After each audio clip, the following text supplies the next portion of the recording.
Welcome to the Attention Deficit Disorder Expert Podcast Series by Attitude Magazine. Hey everyone, I'm Susan Kaufman. I'm here for Attitude Magazine, and you're listening to the ADHD Experts audio. If you ask an average person to describe someone with ADHD, it's pretty likely that they're going to describe a hyperactive 8-year-old boy bouncing around the classroom whose teachers are begging for help with his behavior. But the fact is that the highest rates of diagnosis in recent years are among adult women, a group that's really only probably in the last 5 to 10 years been discovered to have attention deficit disorder at the same rate as children and men in general. The special issues of diagnosis and treatment and symptoms for women with ADHD are the topic of our broadcast today. And our guest, Michele Novotni, Ph.D., is especially qualified to address this. She's been a practicing psychologist, leader in the field for over 30 years, the author of several classic books for adults, especially the aptly named What Does Everyone Else Know That I Don't Know on Social Skills. And she's the past president of ADA, the very wonderful organization for adults with attention deficit disorder. And in fact, it was thanks to her that 10 years ago, for the first time, ADHD awareness was recognized by the Congress of the United States. So Michele, welcome. Thanks, Susan. Good to be here. And I can't believe it's been 10 years. That's exciting. It's pretty amazing, huh? Things have really changed. All right. So what we're going to go over today is women with ADHD. I actually have been in this field long enough that I was in the field. I was one of the first people who said, adults can have ADHD too. When I started, adults couldn't have ADHD. And I kept on looking at the parents that were bringing their kids in. And it's like, you know what? They do too. So that was the original forefront a while ago. So now we know that adults have it. And so it looks like the next frontier seems to be women with ADHD because it can look different and the expectations are different. So women are misdiagnosed, undertreated, underdiagnosed, and it can have some really profound consequences. So the goal is to help make people aware of how ADHD looks different so that if you do go to talk to a doctor or if you're talking to teachers about your kids, you can be in the know because just like adults didn't used to have it, most people overlook a lot of women, and hopefully we can start to change that. And we're also going to talk about some strategies because I don't like to just talk about problems. And so we'll talk about some ideas for starting to manage some of the challenges that may be a little unique for women. All right, so I came up with 5 reasons, and again, there's many more reasons than 5, but one of the biggest reasons would be that many girls and women have what's called the inattentive type of ADHD, which is what Susan talked about in the beginning. When you say ADHD, people think of the little bouncing kid, and I actually had one of those. He's now a big bouncing kid. He's 28. So inattentive ADHD folks are not jumping around. They're not causing trouble as much. They're sitting there, but their brains are hyperactive. Their brains are bouncing from topic to topic to topic, but they can physically be perfectly still. So the traditional stereotype that most people recognize throws some people off, and this type can get overlooked, and many girls and women have this type. So that's one issue. The second one is even if the girls or women are hyperactive, it often looks differently. So whereas my son was jumping off of chairs and tables and crawling under things, a hyperactive girl talks a lot, and they talk frequently, and they get in trouble for talking, or their movements will be more subtle. I had somebody who told me their daughter wasn't hyperactive at all because she wasn't jumping around like her son. But I watched the daughter, and her foot never stopped. Her hand never stopped. So, again, it was more subtle. But the talking a lot is a real common symptom of hyperactivity and interrupting and things like that. But they don't often recognize that. And here's a biggie. Girls and women also usually get something extra on top of the ADHD. And it's usually the extra add-on that gets a lot of attention. Many girls and women internalize their emotions and they get depressed, or they worry a lot trying to be perfect and trying to get everything right and trying to do everything themselves, so they tend to get anxious. And also a number have eating disorders as well. So if you get to the point where you're seeing someone, oftentimes they might go off on the eating disorder, the depression, or the anxiety, and not pay attention to the more subtle inattentive ADHD that's underlying it. So, and also when women talk, they tend to often mention their feelings more. So they'll talk about they feel sad or they feel overwhelmed. They don't often present with, I'm inattentive, I have difficulty paying attention to tasks. They'll jump to and how that makes them feel. So what the clinicians need to do is back up. So why do you feel that way?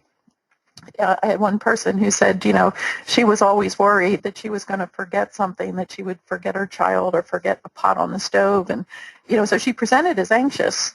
And so then I asked the next question as well, have you ever forgotten your child? And she went, yeah, a number of times. And then, have you ever left something on your stove? And she said, yeah, a number of times. So, all of a sudden, by asking the next question, all of a sudden, then you're like, oh, so maybe let's look at the root cause and not the effect. Is that making sense to you, Susan? That's a really interesting point. Yeah.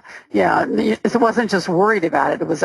She was worried about it legitimately. So, yeah. Yeah. But again, what happens is when you give a doctor, I'm worried about all sorts of things like this, the doctors then seize on the what they're worried about.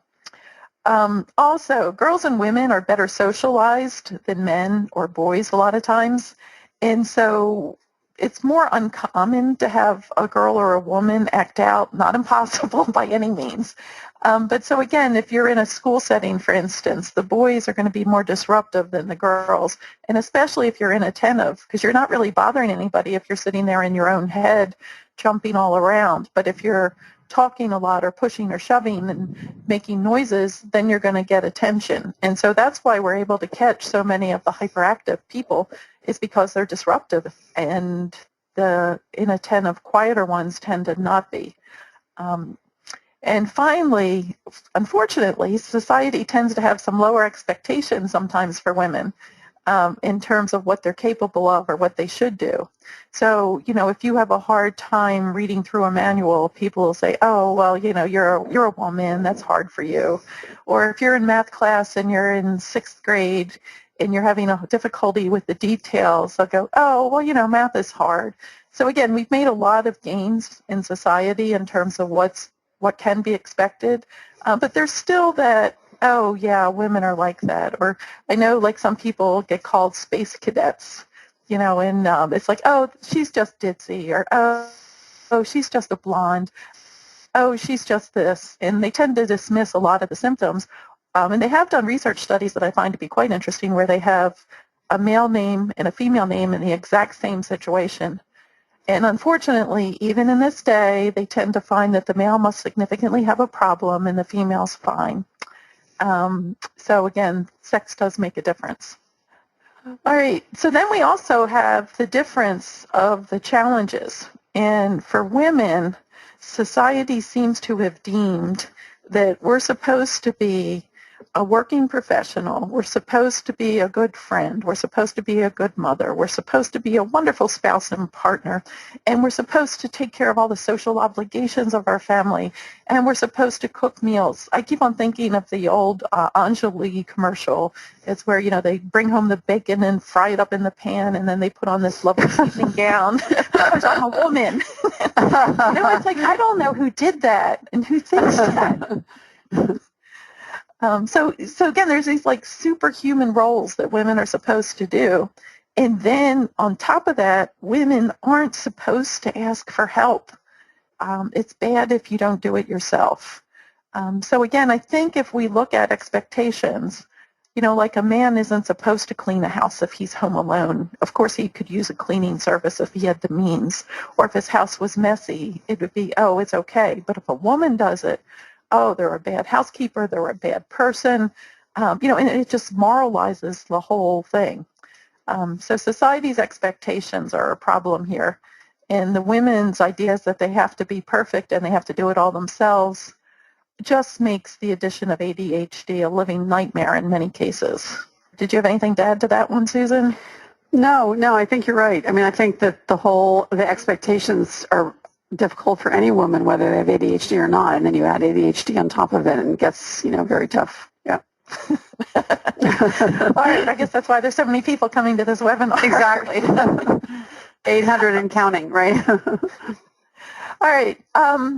So it's going to be critical that if you're a female or a woman diagnosed with ADHD, first to get help by actually walking your physician or walking your clinician through the fact that you probably have ADHD. I have a lot of people who, take those online tests, the screeners, which are actually quite good, and bring that to the physician and say, I scored pretty highly for ADHD. And they might laugh at you a bit. I also ask that people screen their physicians or their psychologists or social workers or whoever they go to make sure they treat adults with ADHD. Because if they don't treat adults with ADHD or they don't treat kids with ADHD, run and go find somebody who knows what they're doing, because every single thing you do is going to be fighting. And the last thing you need to do is have a doc or somebody on your side that doesn't get it, because there's growing numbers of people who get it. There's a lot of professionals. They advertise in, like, Attitude Magazine has a nice section. Chad has a nice one. Adam has one. So again, I think if you search around and somebody says they work with people with ADHD, that would be great. If you want to ask the next question, and do they work with women with ADHD, that would be great too. Because again, you're going to need to learn some specific strategies, and you're going to need somebody who knows what they're doing just to help you. I wish we had, like, Chiquita banana stickers for people who were good at this. Well, I think that's going to change a lot in the years to come, but right now it's still tough to find someone who really knows what they're doing in this field. So, yep. So we got to work on that one. So then when we talk about, in addition to all the other challenges that women have, women also have to deal with menopause or perimenopause. And Patricia Quinn has written profusely and laboriously over the years, talking about the changing needs of women through different cycles. And that can even be for kids, the closer girls get to their period cycles, their ADHD symptomatology can change. So some women or females even need to take additional medication a few days before, or during different times of their cycle.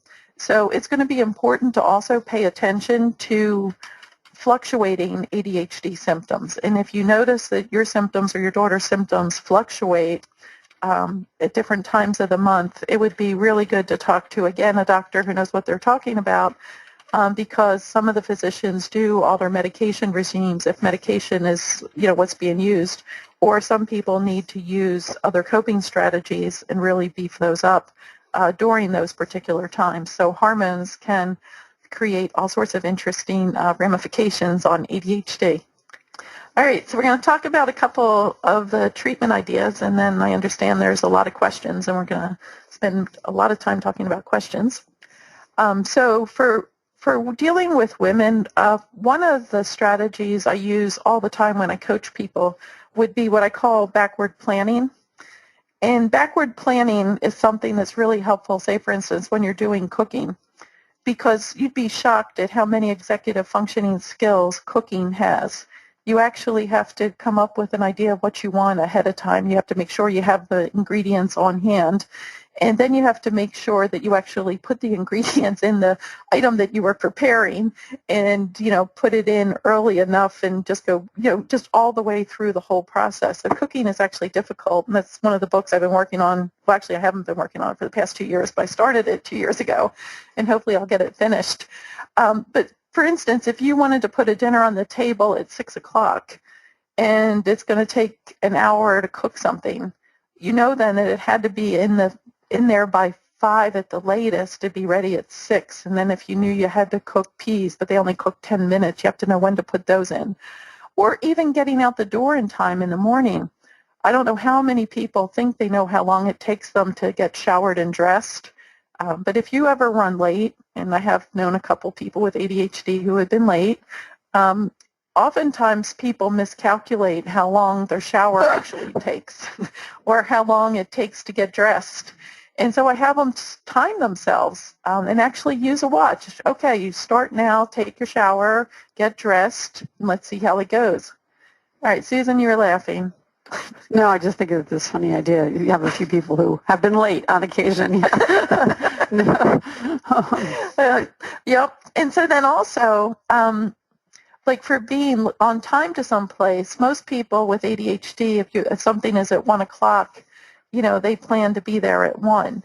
Whereas if anything bumps into the way, if you have to go to the bathroom or a package gets delivered or whatever, then you're automatically late. So it's usually important when you do the backward planning to add in a cushion of 10 minutes. And people that I work with often feel like they'd rather die than be 10 minutes early for something. But you can do really, really, really fun things in that 10 minutes ahead of time. You can check your email, you can read a book on your Kindle or whatever, and so you can plan, you can walk around the block, you can do some things that would be really good. But backward planning is one of the keys for success for a lot of people. And a lot of times when you backward plan something, you'll realize you might not have time to do it. So you might have to put some things on hold. A lot of women tend to think they should be able to do everything. But if you really start to look at how long things take and how much time you actually have, sometimes women have to say no to things, which is really difficult. I think we're socialized to say yes all the time. But when we actually look at the logistics, a lot of times we really can't do it. So backward planning is one of my best coaching strategies for a lot of people. We backward plan all sorts of things. And what's nice is once you backward plan something, I have people write it down, whether it's cooking a recipe so they know, whether it's going to work, going to your kid's school, write it down so then you really know. The next strategy I like a lot is the power of 2. And this is where you go back and forth between your 2 top priorities, because heaven forbid you just stay with one. That would be boring. But when you get bored, what happens is people jump to something else. And then when they get bored with that, they jump to something else and then something else and then something else. And then they go far afield. So oftentimes, if you pick your top 2 priorities, your big rocks, the things that you definitely have to get done, and then when you get tired of doing it or bored or want to change, you jump over to do the other priority. And the rule with the power of 2 is you can keep jumping back and forth between those 2, but when you finish one, you have to finish the other one before you can add more, because otherwise you could keep on pushing that one rock off and off and off and off and never get it done. But a lot of people... finishing things is hard, right? I find it very difficult to finish things. Easy to start, yeah. Yeah, and oftentimes it's because it's exciting when you start. It's new, it's novel, it lights up your brain. And when you get down towards the end, there's not as much satisfaction sometimes in doing some of the mundane details. Now, the other thing is sometimes you can outsource the back end. I had one group that I worked with that the woman was a fantastic starter and the man was unbelievably detail-oriented, and they were each trying to do individual tasks. And it's like, well, you know what? If we just switched, it's like, you can do any part of this project. And I said, and she's a really good starter. I said, actually, she outstarts you. I said, but she's not a good finisher, which we know. And so let's put her in her strengths. What if she starts, and then when she starts to get bored or tired or frustrated, she hands it over to you instead of putting it down? Hands it over to you, and then you finish it. I said, because you actually delight in finishing. So again, if one's a good starter and one's a good finisher, you don't have to have the same rules. There's nothing that says in a lot of cases you have to start and finish. So, if you're a really good starter, you might want to start. So, like, I've had a lot of people who are really, really good clutterers, and yet they think they should be the one to declutter everything all by their own selves. So, like, if you're a really good clutterer, the chances of you being a really good organizer are slim. That might not be your strength, so you might want to tag team with somebody who's really good at organizing, but I bet you probably could out-create them in something else. So, again, women need to spend as much time as possible in their sweet spots and not feel badly about it.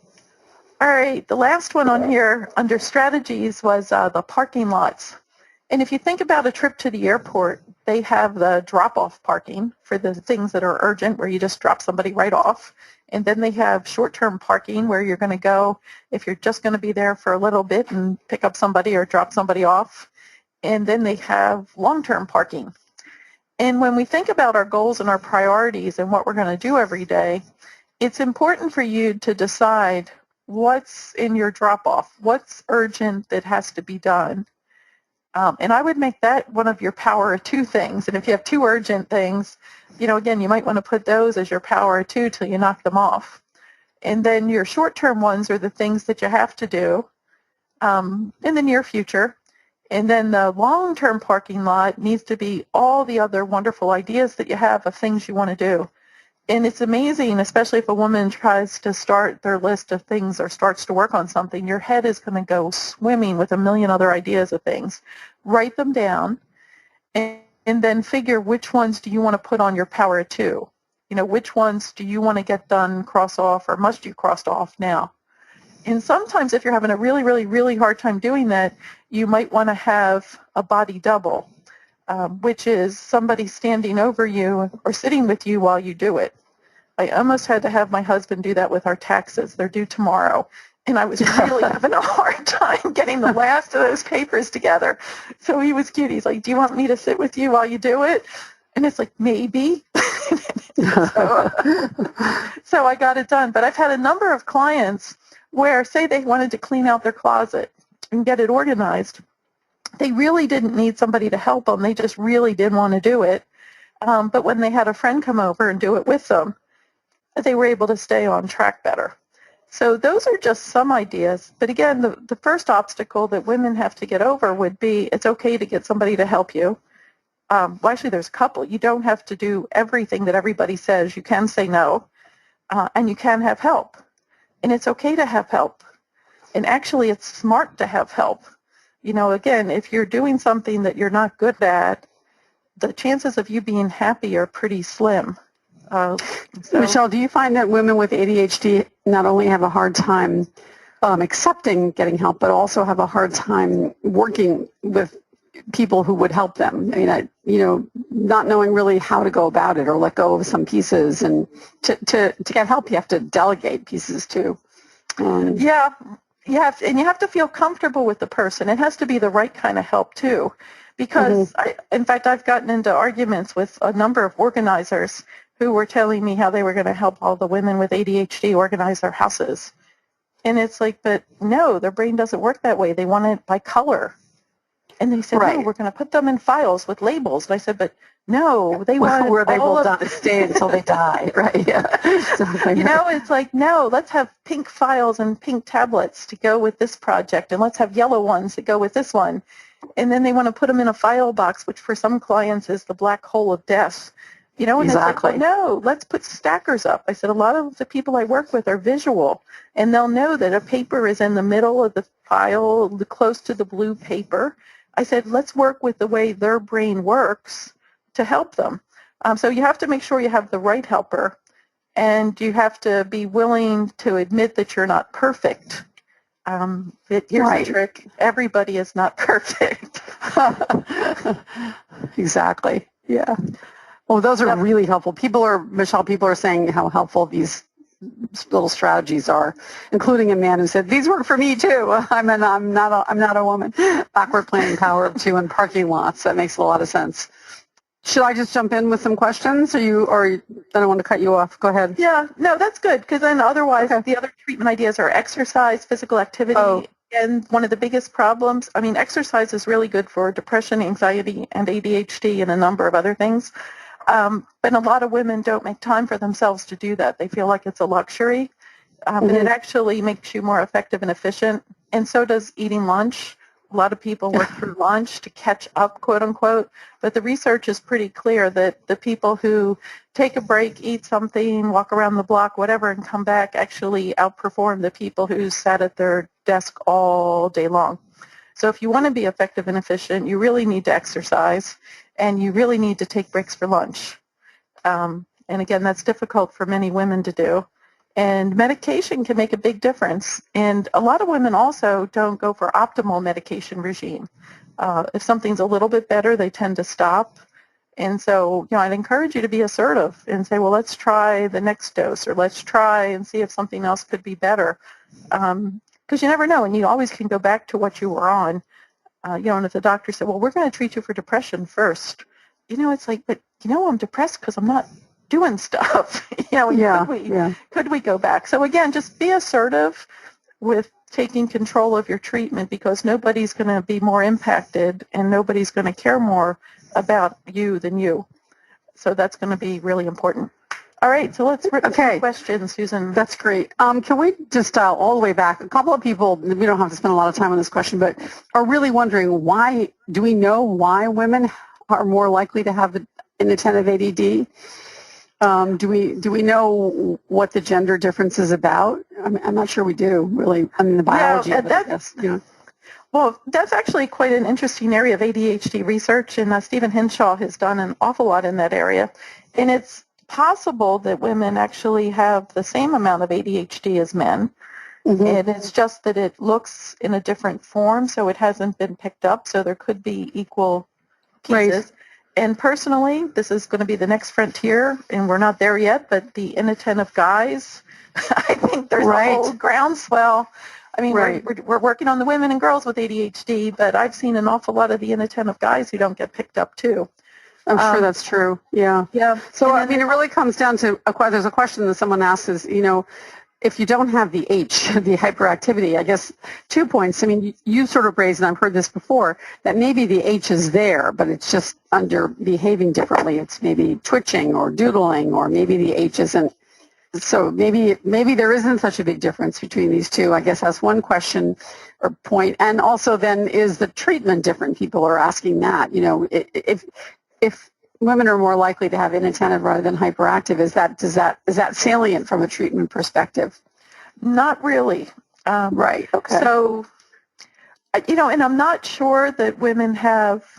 Yeah, as I said, we're on the frontier of this one. I'm not sure that women have a genetic difference that makes them more susceptible to inattentive ADHD. I think that's where Stephen Henshaw is now thinking. Would be that there's something genetically different that causes that. So that one's going to be a stay tuned for. So right now, so right now we just know that women have a lot of the undiagnosed ADHD and attentive type, and girls too. And we know there's profound ramifications. From a treatment strategy, oftentimes it's very similar. So it's not that if you're inattentive, you use this medicine, and if you're hyperactive, use this one, because it's actually still the prefrontal cortex, the executive functioning skill part that's not working effectively and efficiently. And once it's restored to normal functioning, usually you're much better. So it's not a lot different. There are some different strategies for dealing with impulsivity. So there'll be strategies for some of the specific behavioral differences. But the treatment course is actually quite similar. I know the population wanted to have it be ADD and ADHD, which I thought made perfect sense, but when they did the DSM, they didn't pull it out that way. So I know the fact that they're both lumped together confuses the heck out of folks. Yeah, it really does. Yeah. People keep saying to us, why are you talking about ADHD? I have ADD, but, ADHD has just become the generic term for all of it, I guess. Yeah. Yeah, they have that backslash. In fact, I made a cartoon in my book. Yeah, it was officially AD/HD, which is, and then there's 3 types, the inattentive type, the hyperactive type, and then the combined type. It just is so confusing. I know. You mentioned screeners. A lot of interest here in screeners. Are there specific screeners for women? Is there a screener that you recommend? It seems to be, it really makes sense in keeping with your recommendation that women take control of their own situation. The idea of taking a screener, printing it out, and taking it to the doctor sounds like a really good suggestion to me. Yeah, so right now, luckily, with the new DSM that they just came out with, the DSM-5, they actually include a lot of symptoms for inattentive women and in the current language now. So any of the newer screeners tend to have language that's good. I think, WebMD has a screener, Health Central has a screener. For women and girls, I know Patricia Quinn has a screener for women and girls, and so does Sari Solden. So those are the. And we actually have both of those screeners, both Sari Solden's and Pat Quinn's, on AttitudeMag.com, actually. And if you go to Symptoms and Diagnosis, the channel on our website, you'll find them there. So, and you can print them out at the end. Just go to your website.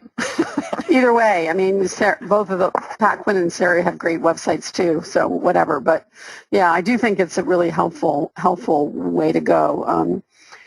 Well, it also helps guide the discussion with the physician or whoever's helping you. Right, absolutely, right. Has there ever been a screener written of questions to ask a professional to determine whether or not they can really be helpful with ADHD?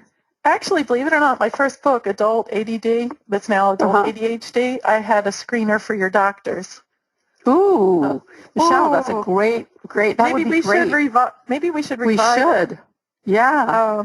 I think that would be so helpful to people, because what do you ask to see if the person, as someone posted here, everyone says they're good at ADHD. Well, no. What the difference would be? I ask them to ask at the office. One, do they treat ADHD? And then sometimes they go, well, of course they treat all sorts of things. The most important question is, how many people do they tend to treat a week or a month with ADHD? That's a good specific question. Yeah, because if they say like 2 or 1 or I don't know, or approximately what percentage of your population is ADHD. So that's an important differential. And then also, if you talk to people, in fact, I just pulled out my book. It was on my shelf. I had things like, oh, no, that was the screener for people. All right, I'll have to find the other one. But I know I had one for the doctor, but it was definitely how many people do you treat. And then also I ask if medication is an option on the table. And not that you want to do medication, because you might not want to use medication or you might not be ready for medication. But the important part is I don't want to have anybody who takes things off the table. And I also ask, what if they also are amenable to alternative and complementary treatments. And if they say no, I'm not going to want to go there either. Right. So you want an open experience, an open-minded person in general. Yep. Yeah. And again, if you look on the websites now, because everything's on websites now, pretty much, you can see what they say. So if they say they specialize in 30 things, and ADHD is one of the 30 things they have listed, I'd be concerned, because nobody specializes in 30 things. If they say they specialize in 4 or 5 things and ADHD is one of them, that's a pretty good sign. Right. If they talk about ADHD on their website, that's a pretty good sign. So again, those would be some ideas. Or if you go to a CHAD meeting or someplace, people tend to talk and they can pass on referrals. But I do have people question the docs or in the mental health professionals before they get in there. About diagnosis, we have 5 to 6 people on the webinar who said they were only recently diagnosed at age 35, in one case in her 60s, and they're filled with anger and complicated feelings. How could this have gone on this long? What if I'd known sooner? I mean, why is it so hard for women to get diagnosed? Well, I think we've talked. Well, again, if you go, and if you go back to when I first started in the field, after you were 15, you outgrew ADHD. So no one believed it existed, right? Because adults didn't have it. It was a childhood disorder. Mm-hmm. So, then you had the fact that the most common type was the hyperactive impulsive type.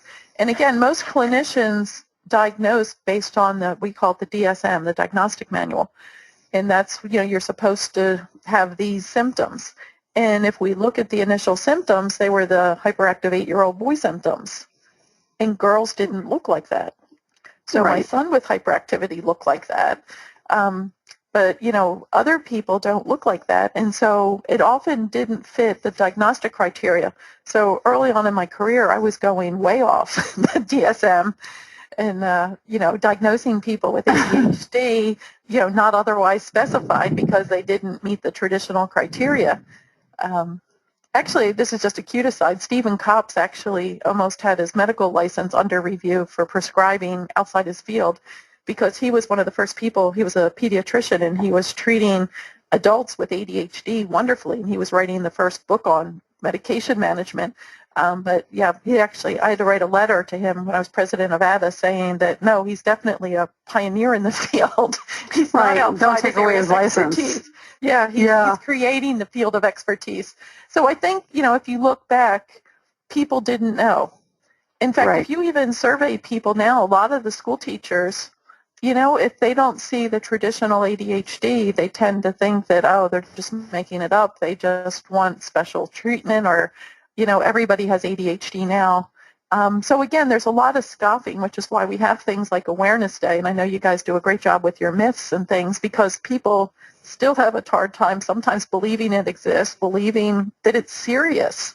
A lot of times people don't get treated. It's like, well, it's not that bad. Well, it actually is that bad. The suicide rate is higher for girls and women with ADHD than the general population by, I think it was like 20% higher. I mean, it's big. Wow. Is that partly the comorbid anxiety and depression? A lot of questions about that topic as well. How do we get diagnosed? How do you distinguish between anxiety, depression, and ADHD? And if you get diagnosed with both, can you treat them both? I mean, I guess that's also a question people are asking. Okay, yeah. The thinking used to be that you would treat the anxiety or depression first, and then if there was underlying ADHD, you'd go for that. I hate that approach, and most of the people I work with are now flipping, because if you're anxious because you're afraid you might forget your kids, or if you're anxious because you think you might leave a pot on the stove and start a fire, but you do, then you've got a problem. And dealing with your anxiety isn't going to help a lot because you have a real logistical problem. So the first thing I would really encourage people to do is check out, are you depressed because you don't have friends, and do you not have friends because you forget everybody's birthday and you interrupt all the time and you're late? So if those are the reasons that you're depressed, being on an antidepressant isn't going to help. But figuring out strategies to remember birthdays and to get yourself there on time, and strategies to not interrupt, are going to help much more than being on an antidepressant. So I think you have to do both. But to answer your question, yes, if you wanted to be on meds and your doctor needed you to be on meds, you can be on meds for both. You just don't do it at the same time. You just change one treatment variable at a time. So if you're on an antidepressant and the doctor feels that you need to be on an antidepressant, and then when you talk to the doctor, in all likelihood, they're going to suggest that after you're stable for a bit, then we're going to add the ADHD meds, but not take something away. Because if you change up too many things, then you don't know what's causing what. Right. Can you talk to the underlying hormonal complications? Questions about sort of not only menopause, but also just the connection between ADHD symptoms and menstrual cycles. What's the hypothesis here? Is it estrogen that's making the brain work better? That's what I've always imagined, but I'm not sure. That's not one of my real specific areas that I look into. I just know that the fluctuating hormonal cycle can create havoc with ADHD. Okay. So that would be important for them to check out. And I know that it's helpful if you keep good records that you can bring to your professional. And a lot of gynecologists are getting pretty good at this point now too. And if you can sort of show them that, premenstrual cycle, you're great, and then you're bad after this. But again, hormonal cycles definitely impact, I'm sure it impacts all sorts of receptors and things, but there's others better than I to answer that. But definitely go on Pat Quinn's website, and she has piles of information on that. She probably wrote articles for you on attitude, too. She did. Yeah. I think, it's just basically, the synapses in the brain are facilitated by estrogen and other hormones that women have. And so, as they ebb and flow, it's definitely, a problem. We have a couple of really nice husbands on this webinar who would say, they're married to women with ADHD. It's very difficult in many ways, and they'd really like to know how to best help. What can they best do to be supportive? So one thing would be to make sure that their partner is as effectively managed as possible, whether that's getting them on medication, getting them off medications, getting their medications adjusted, having them work with some coaching strategies. So again, if their ADHD is well managed, that's going to make life a whole lot better. In addition to that, I want to go back to see what are your wife's strengths? What is she really good at? And see how much of the time you can have her in her sweet spot. And then what are the things that she's not so good at? And maybe those are things you can switch. Like it could be that the woman is great at, hanging up pictures and taking out trash and, doing things that might typically be deemed to be male things. And the woman might hate cooking because of all the pieces. And the guy might think that's no big deal. Or you might agree to eat out a couple times a week to take some of the pressure off. So the important part is going to be to openly and honestly look at where is ADHD impacting, and are there things that she can do to better manage it? Because again, it's an explanation, not an excuse. It's what you've got. You have to figure out ways to manage it. And so do that as well as you can, and then figure out together as a team, what can we do? There's also some good books. I know Gina Pera wrote the You, Me, or ADD, like that ADD roller coaster book. But again, if the husbands understand ADHD, a lot of people take ADHD personal. Say they plan a nice romantic dinner and the wife shows up 40 minutes late. What the natural thing is you don't really love me. If you love me, you'd be here. Well, that's not necessarily true with ADHD, because with ADHD, they could love you so much that they were making a card for you, and then they went to the store to find different paper and designs, and then when they were there, they saw something else. And so off they go, and here what started as a really good intention can end up with them being late for something that's really special. So I think not blaming it on a moral defect and not blaming it on them not loving you or doing it on purpose. The other thing that really frustrates people is the fluctuating nature of ADHD. People with ADHD aren't deficient in attention 100% of the time. Sometimes they can pay attention, especially if it's something they love or enjoy, because that lights up their brain, that changes the brain physiology, and they actually can pay attention better to things that they enjoy. And that drives people crazy when they see that because they think they're doing it on purpose.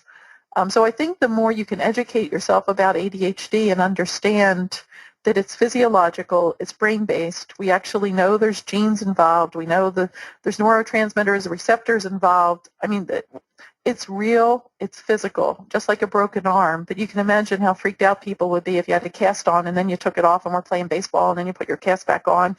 And just as you pleased, you sort of seem to come and go. And that's what happens with people in their ADD brain. So educate themselves a lot. Yeah, I mean, I think that's just key. It's so easy to be blamed. And one of the things that people with ADHD, and a couple of people have posted that here as well, is they're tremendously sensitive. And a couple of people are asking whether this is specifically women with ADHD, this sort of extreme sensitivity to hurt or to being blamed or just generally feeling shamed by their condition. Well, I think women are good at shame anyhow, and I think we tend to internalize that. But also, if you were right-handed and for some reason you no longer could use your right hand, you'd get pretty good at using your left hand. And what happens with ADHD is details and linear thinking is not usually very strong. That's why it's a deficit. So what happens is people rely on other things that work well for them. And usually that leads more into the emotion, sensitivity, intuition part. And for instance, when I was teaching grad school, I had a blind student in my class for counseling. And I'm thinking, oh my goodness, how can he ever counsel people? Because so much of what I rely on is body language. I watch people's faces and their shifts and things like that. And he said, but I hear them sigh. I hear the change of their breath pattern. He's like, I hear things that you don't hear. Because she didn't have to. So I think a lot of women rely on emotions and intuition more. And I think a lot of people get beat up. I mean, the research is overwhelming that many of the girls and women with ADHD who aren't treated really do struggle with depression and anxiety. There's all these expectations to look right and be right, and if you don't match up, you're going to, really blame yourself. And women in general, we have to be perfect. That was sort of what we're supposed to do. And we're supposed to do it all ourselves. And we're not supposed to say no. So, it goes back to this whole society expectation. So shame is huge. And Sari Solden's written some real nice stuff on shame and ADHD. She has. Yeah. Here's poor Michele who says, what happens if you're married to a husband who says, if you just love me, you would keep the house clean and organized? She said he might have OCD as all three of his brothers have it, and he even color codes his socks. Oh, Michelle, sorry. Actually, I had a couple like that I worked with. And that's where, maybe going to see a counselor who understands ADHD can help them to figure out some strategies together, but also to explain that it's not a matter of if you love me enough. It's like, if my brain were wired differently, I could do that. But if you're living with somebody who's OCD, they really need the house to be cleaned up, and you really are probably not the best to do it. So this might be hiring somebody to clean the house once a week, and if you have to, give up something else or whatever, if it's really that important to him, or that might be something that he does, because that might be important to him. And you can train yourself, like once items have homes, and once you know where things go, and if you can have less things, you might really be able to work with a coach, say, in how do I streamline the house so that I can keep it neat and clean. And there are ways to do that. And usually it starts with decluttering and getting rid of a lot of the stuff, but then also identifying where things belong. A lot of the things that lay around are things that we don't have homes for yet. And so if we don't have a home for something, it like wanders and then it grows. So again, if you know that your pocketbook always goes on the bottom of a closet, so then when you come in, you might need a mantra. Closet, closet, closet, until you get there and put it down. I had one client who wanted to put stuff away, and his mantra was, do it now or there's hell to pay. That's cute. So again, there's all sorts of strategies to help you do some things, but I think it needs to start with him understanding this is physical. It's not a test of your love. Right. And they might need a professional to help them get there. Yeah. Deborah has written, my 3 teenagers have been diagnosed as ADD, and the more I learn about it, I'm pretty sure my husband and I both have it also. You can probably imagine how disorganized, cluttered, and chronically late our household is. It's extremely stressful. Are there clinicians out there who work with the whole family? She said, I'm looking for help beyond the psychiatrist who prescribes the meds for the kids. Would that be a coach then? It could be a coach or it could be a psychologist. I know right now I started with one person coaching and I now have the whole family, so that doesn't become uncommon. Right. So yeah, a coach definitely can work with everybody on strategies because again, I have a situation that I'm just working with you where, one person does something which sets off somebody else, and we really need people to come up with some different ways to manage. But yeah, family systems would be really important. And that would be an area of checking, and again, it doesn't have to be done in person, which is nice. So find a coach who works with whole families, or there might be a therapist who works with families and who is familiar with ADHD strategies. But yeah, I think it's important to work with the whole family in a case like that. I've had a couple of cases.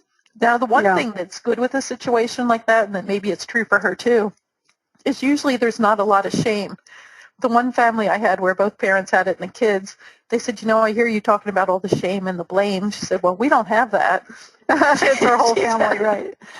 That's great. Yeah. It was a great comment from Melody. She says, when I'm trying to declutter, I pick up an object and I say to myself, where would a normal person put this?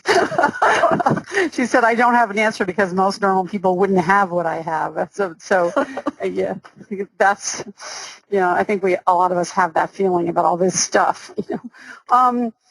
A request for you to review and spend a little more time on the parking lot theory. Just explain again how it works. Well, it's also similar to the 4-box system of how high a priority is it and how urgent is it. So if something is urgent but not important, it wouldn't be one of our power of 2 things. Like if a coupon's going to expire, the world will not end. But if you're taking your kid to a pediatrician and he needed you to get something to bring before you went that afternoon, that would make it into your urgent parking lot. It has to be done now. Mm-hmm. And also when you make your parking lots, because people need a place to put their ideas, because if you don't write them down and capture them somehow, your brain's going to keep on popping it up, and that could be devastating. So write down all the things that you want to do. Some people use whiteboards. Some people use a computer. Some people use their phone. Whatever system works for you, write down the things that you have to do and that you want to do, and then prioritize them by, if the plane were taking off in 35 minutes, which would I need to get done first? And then if I had to get it done by the end of the day or the end of the week, what are those things? And then if there's things I want to do someday, those get put on your parking lot to do later. And then, again, when I coach people, we talk in more detail about some of the steps, because also you don't put the whole item on your list. You put the step that you're going to do on your list. Because, like, say, for instance, taxes. If you just put due taxes on your list, oh, my gosh, it could be an overwhelming process that would never come off. But if you said gather medical records for the year, that's a piece of the project that you could get done. And so that's doable, that's small enough not to be too scary, and it's manageable. I'm trying to think where I wrote off. I think I have an article I wrote for you, an attitude on the parking lots. Really? All right, I'll look for that. Yeah, and I think I did. That's a great theory.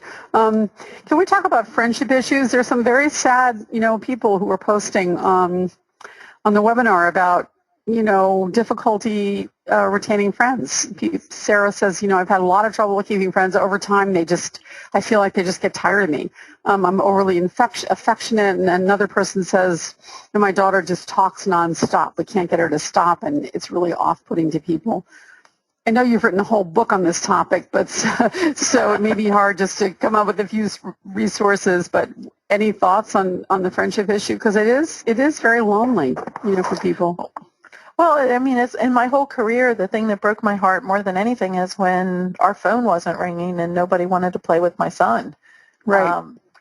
Him not doing well academically was one thing, but when he didn't have friends and he wasn't invited, oh my gosh, you talk about a heartbreak. Absolutely. And when I was in the field back then too, they told me that you couldn't teach people with ADHD social skills. And it's like, wait a minute. I worked with people with mental retardation back in the day, and I could teach them social skills. Right, right. You have to be able to do something. The most important thing is to know what you're doing wrong.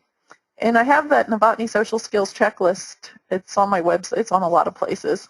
And it's also in the book, where you have to know what they're doing wrong. Like the person, for instance, who knows their daughter talks too much. Mm-hmm.